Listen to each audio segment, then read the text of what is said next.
In a quaint corner of America's confectionery history lies the story of a beloved treat, Fig Newtons. This iconic cookie, with its soft, chewy exterior and sweet fig filling, has been a favorite for generations. It invokes nostalgia and delight with every bite. Yet, what few of us realize is that this iconic classic evolved from a land developer who apparently possessed more of an imagination than he did practical knowledge, subscribing to that age-old adage, if you build it, they will come. This is the astonishing story of Fig Newtons. I'm your host Ryan Socash, and you're watching Eats History.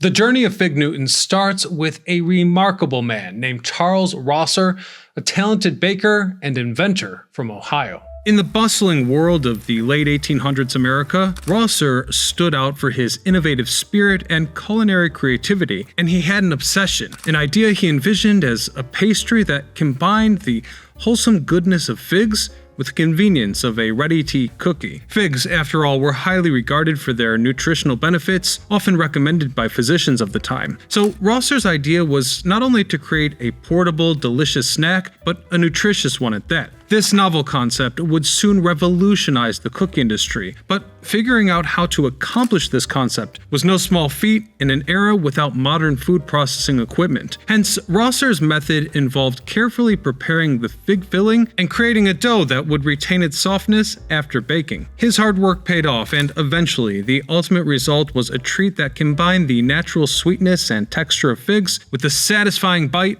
of a cookie. Rosser's creation was more than just a cookie. It was a culinary marvel that would soon capture the hearts of many.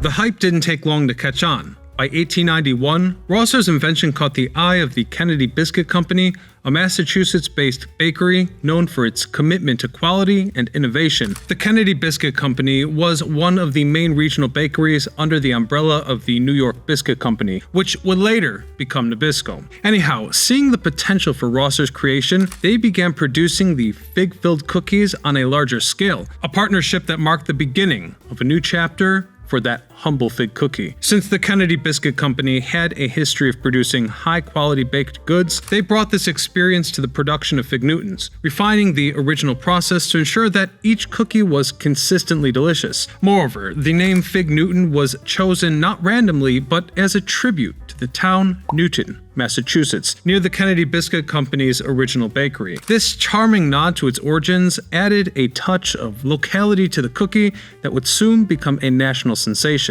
By 1910, business was in full swing, and to the best of our knowledge, Rosser moved down to St. Petersburg, Florida, where he and his lovely wife worked as developers in creating subdivisions that decades later would be recognized as historic districts. In other words, Charles Martin Rosser built what he envisioned, not only with cookies, but in real estate.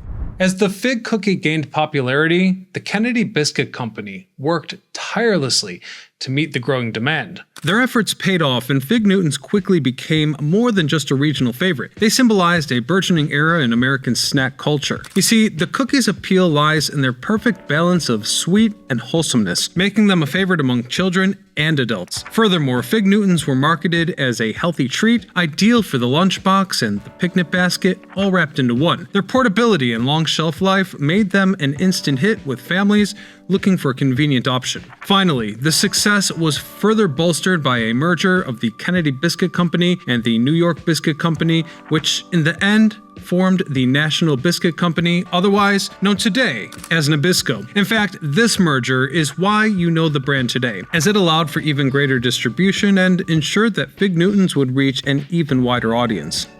As the 20th century progressed, the cookies also evolved to meet changing taste and dietary preferences. This is around the time when Nabisco introduced new flavors, such as apple and strawberry, which catered to that consumer desire for variety while maintaining the classic appeal of the original fig version. These innovations also helped to keep Fig Newtons relevant and beloved by many successive generations, which were inundated by more and more creative foods. At the same time, Nabisco's commitment to quality ensured that Fig Newtons remained true to their roots while embracing the future. The company continued to refine the recipe and production process, using advancements in food technology to enhance the cookie's taste and texture. That's right, unlike most mainstream foods back then, for the most part at least, they remained committed to the core of what made Fig Newtons special. Their unique combination of fig filling and that soft, cake-like dough, it remained unchanged. So it's not surprising that as the decades passed, Fig Newtons made a cultural impact on America. One notable cultural moment came in the 1980s, when Nabisco ran a series of memorable commercials featuring that playful jingle, "The Big Fig Newton." This catchy tune and quirky dance helped endear the cookie to new generations of snackers. The commercials were a hit, and the image of the dancing Fig Newton became synonymous with fun and enjoyment. But the snack also had been highlighted in some very mainstream media. For example, Fig Newtons are mentioned in Seinfeld episode titled The Dinner Party from season 5, when Jerry and Elaine argued about what to bring to the dinner party, and Fig Newtons came up as a suggestion. Then there's the Mad Men episode, Christmas Waltz. Harry Kane mentions that his daughter wants to be the Fig Newton girl for Halloween, referencing an old commercial. But that's not all. Fig Newtons have also been referenced in a few rap songs, typically to invoke a sense of nostalgia or just to reference their distinctive flavor. For example, there's Plastic World by Kool Keith, which goes, "It's the real raw deal. Sour like crouton, I'm like the Fig Newton, who want to get it on."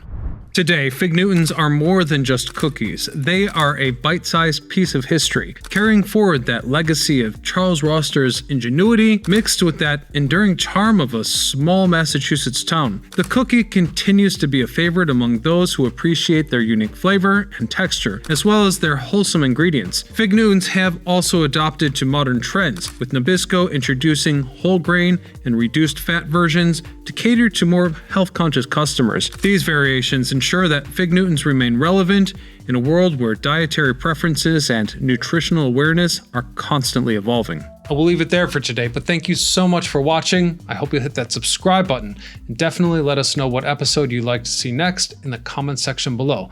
Until next time, I'm Ryan Socash, signing off.